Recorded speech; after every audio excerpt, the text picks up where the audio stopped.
Hi, I'm Matt. Hey, I'm Bianca. And we are from Club Sapphire, and we're interviewing more people. I love this. This is so much fun. We're always doing these things by ourselves. It's great to actually talk to other lifestyle folks and see what makes them tick. So now this time we're talking to Mike and Melody.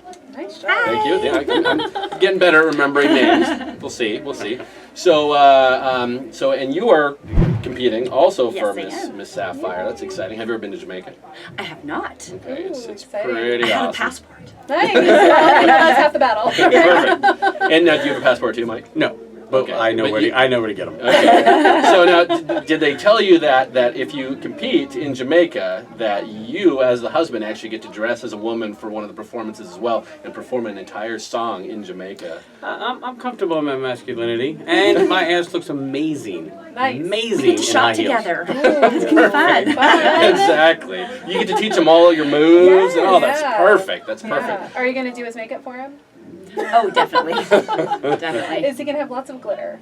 Absolutely. I might Love even it. glitter the whole Can we do head. a glitter beard? Oh my gosh, that would make me so happy. We might even dye it sapphire blue. Oh, that would be super that- cool. Product placement. That's right. You gotta do that marketing. Yeah, everything's Sapphire when we're down there. That's good. Okay, perfect. So how long have you guys been in lifestyle?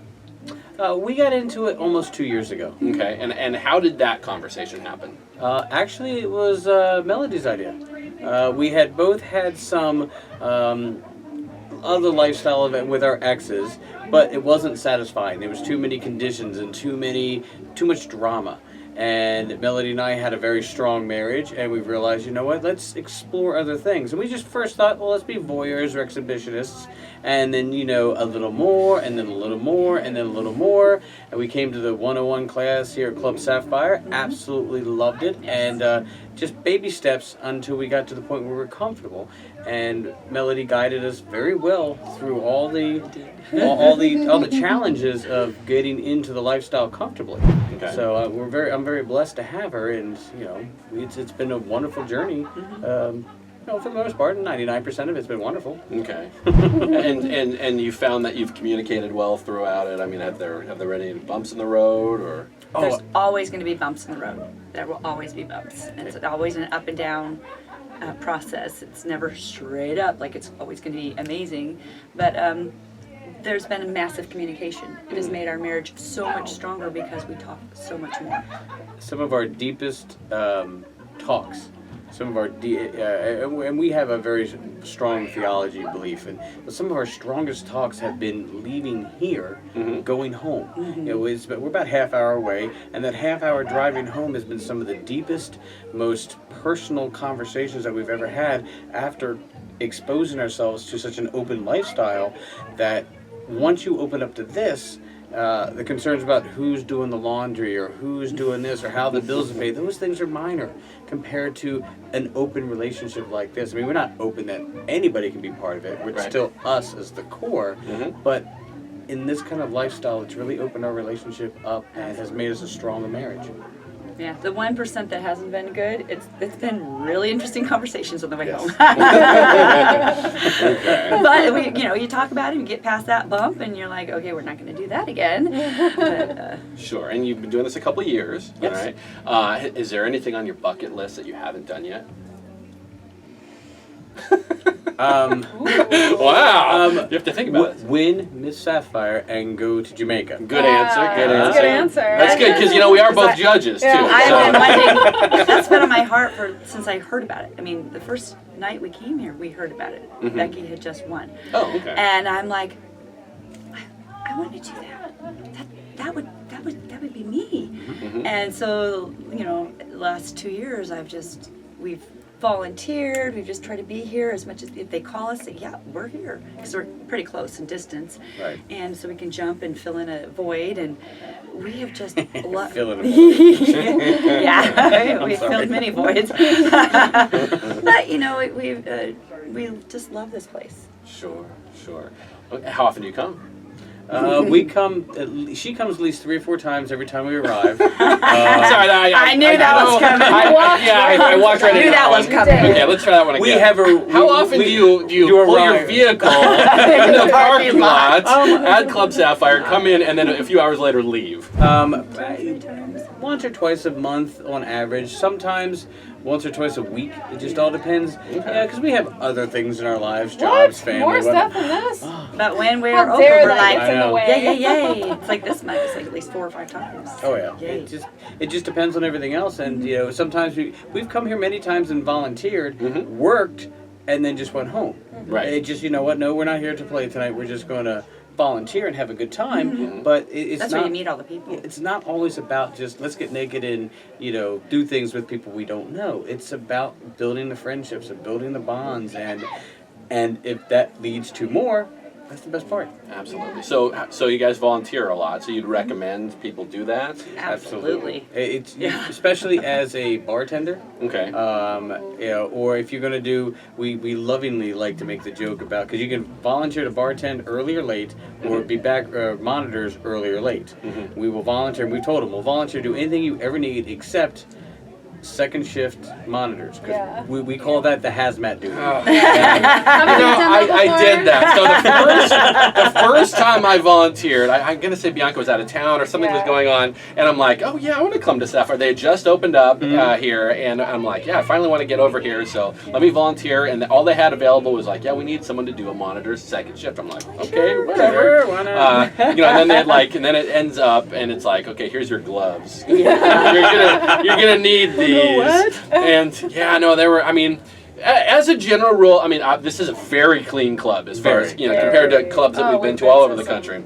I mean, this is a really good one, and people are generally pretty good about throwing used condoms away. And Can I just say something about this club? I'm sorry to interrupt you, but I think this is the first club I've ever been to where I don't get on the sheet and go, ugh, wet spot. I don't think I've ever had that here, and it's not like we always play right when we get here and leave. No. It's it doesn't matter what time we go. I don't know how the cleaning fairies do it, but I there's a have trick. never laid down in a wet spot, and there have been many clubs where I've gone to and you're just like, oh, I don't think I can do this. Get me a towel. Well, that's because of the volunteers, and that's because of the management here is very on it and very. Even I've seen the owners themselves go in and do the grunt work, because it's important to them to create this environment that everybody is happy and comfortable.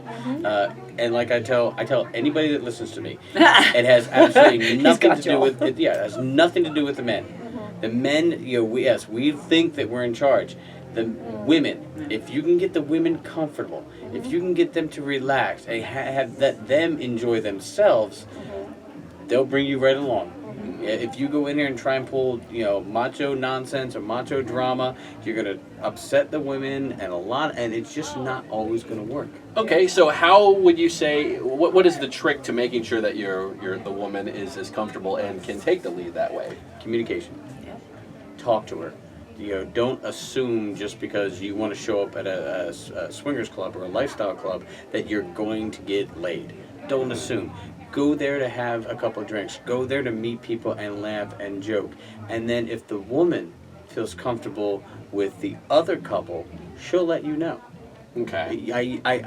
There's a telltale sign. If you look when Melody is really into another woman and really enjoying herself, if you look very closely at the very tip of her tongue and there's a vagina on it, she likes her. Look, she's been looking at Bianca there. Let me check your vagina tongue. My tip of my tongue. What are you? Oh, okay. If there's another vagina on the tip of her tongue, that's a yes.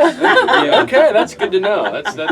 I'll actually keep an eye out for that on a lot of women. That's the vagina I tongue. think she's enjoying herself. Actually, I haven't heard that one before. That's good. That's new. I'll have to remember that. Perfect. So, have you guys? I guess before I get there, so I have heard that being a bartender, first shift, is like the goal. That's the gold one standard. everybody. Yeah. Okay. I sign up for that months in advance. Yeah, because I do. I get my calendar. if you volunteer for for handing out alcohol, everyone here, when they walk in the door, brings their bottle to you, and you actually have to talk to them, and you can introduce yourself, and everyone meets you. And they keep coming back, so you recognize them, and I start going, oh, I know what you want. You're number 17. And I already get out, and they're like, oh, that's so cool. You get off. Well, your shift ends. Your shift ends in more than enough time to then go out and enjoy and play. So Yeah, because if you're working the second shift, sometimes you kind of have to force it early because you know you're going to have to start working at 10. Well, yeah, that was also the problem that I had that one time that I did volunteer. I was here and I met this girl and she was beautiful and very interested, and then I met a couple that Bianca and I had played with a couple years earlier that just happened to show up. This was the first time here, and the four of us hit it off, and we're having a great old conversation, but I'm looking at my watch going, oh my God, I'm going to have to start working in like 15 minutes. And it was way too early to like move things to the back, but I'm like, but just to let you guys know, if you guys want to go to the back, you know, I got to go like right now. Like, no. I was like, but it was worth a shot. But so they go, you know, then my shift starts and I'm standing there, you know, making sure people aren't bringing alcohol into the back, standing there doing my job, and I see the three of them go off, and then like, you know, an hour later come back, the three of them had this like amazing threesome. I'm like, I'm just gonna have blue balls and go home. Go home, jerk off now. You know. And with that happy thought, so have you ever run into any jealousy issues, anything like that? Oh yeah, absolutely. We had this was one of the longest short conversations we ever had. We were in the back together, and I'm in my late 40s, early 50s, and for some reason this beautiful young woman in her early 20s who had never had any children and obviously worked out a lot decided for some reason that she wanted to come play. Okay. And she climbed up to the bed that we were, and she looked at me and she goes, "Would you like to play?" And like a complete idiot, I just looked at her and go, "Yes."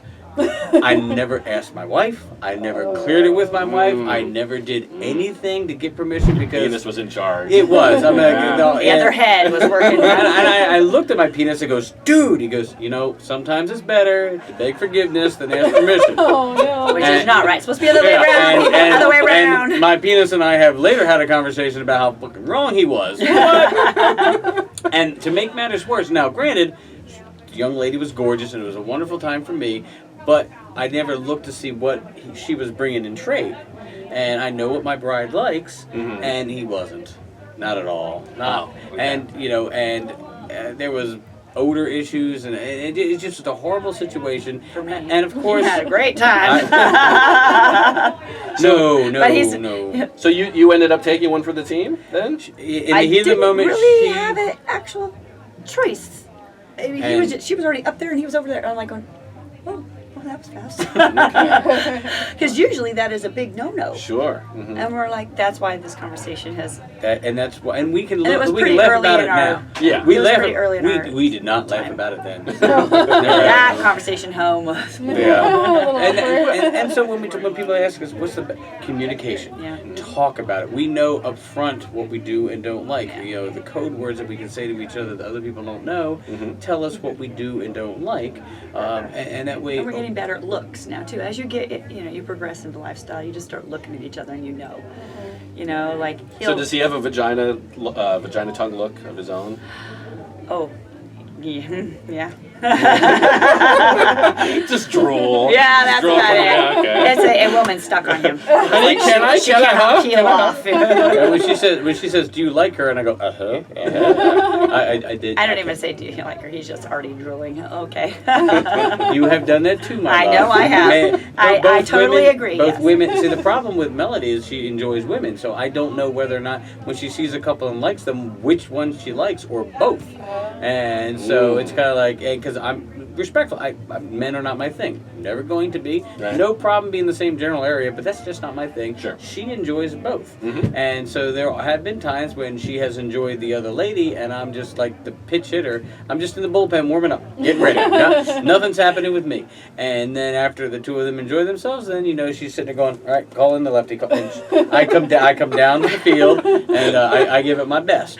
But she gives you a little pep talk. She does. Come on, slugger, just get on in there. I got it all ready for you. She's on the mound. She goes, "All right, this is what she likes, and you do it like this and do it like that." And I already took care of it. All right, good, thank you. She's warmed up more than one for me. Oh, and he's massively surpassed me in his tongue skills. Sure. Well, that's Yeah. actually one thing that we do. We talk about a lot is that the more that you're in the lifestyle, the more you improve at sex. You just, yeah. I mean, practice makes perfect. You can find that spot so fast. It's like you don't even know, you're just getting ready. And he's like, and you're like, oh! I was like, wait, I wasn't even ready to warm up. He finds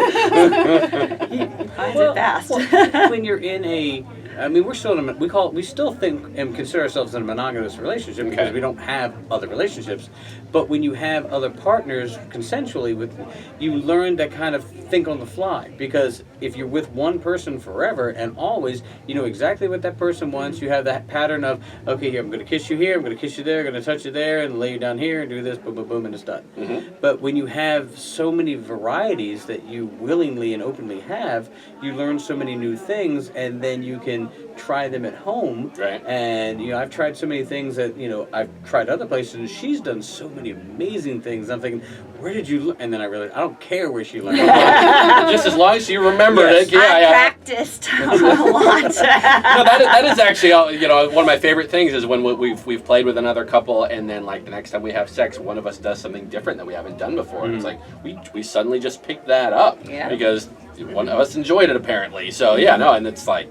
That's great. That's a good thing. That's a good thing. Yeah. So, well, it's great. We really appreciate the fact that you came on here and that you talked to us and you tell your story, because everybody in lifestyle has a great story to tell. Everyone we've ever met, unquestionably. So, we really appreciate that.